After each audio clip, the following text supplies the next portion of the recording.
এই যে প্যাকেটটা আমার হাতে আছে, এটা হইছে এই যে অয়েল ডিসপেন্সার, ইডার ক্যাপটি আনছি। এই যে ক্যাপের হালত দেখছেন নি?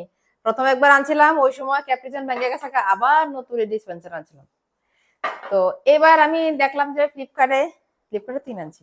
আচ্ছা যাই হোক, তো এবার আমি কি করছি, হঠাৎ করে মোবাইলে দেখলাম যে ফ্লিপকার্ট বা অ্যামাজন, আমার ঠিক মনে নেই কোন থেকে আছে, কারণ উপরে ফেলাচ্ছি বিল আছে।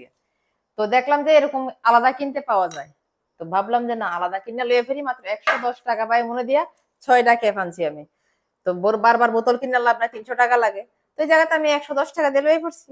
তো একটা যদি আমি খুললে আগে লাগাই লাইছি, আপনারা দেখাইতেছি জিনিসটি কেমন আছে অ্যাকচুয়ালি। এই যে যারাই মনে করেন এই ডিসপেন্সারটি ইউজ করেন, আশা করি মুখটি ভেঙে গেলে, আর মুখটি ভাঙবই, মুখটি ভেঙে জায়গা প্লাস ইডি কিছুদিন পরে, বছরখানিক পরে ভেতরের যেই ইডি আছে না, রাবারটি নষ্ট হয়ে যাবে 1 বছর পরে। তো যার কারণে কিছুদিন পর পর এটা চেঞ্জ করা খুব ভালো। এই যে আমার আবার নতুন ডিসপেন্সারের ক্যাপ হয়ে গেল গা, আমার বোতলটা আবার নতুন হয়ে গেল গা, তাহলে নতুন বোতল আমার আর কিনতে হইতো না।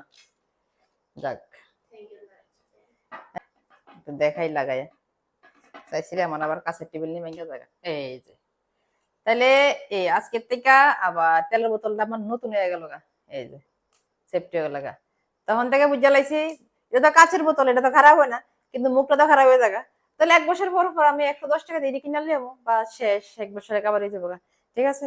তো কেমন লাগছে জিনিসটা বা আইডিয়াটা কেমন লাগছে অবশ্যই করেন।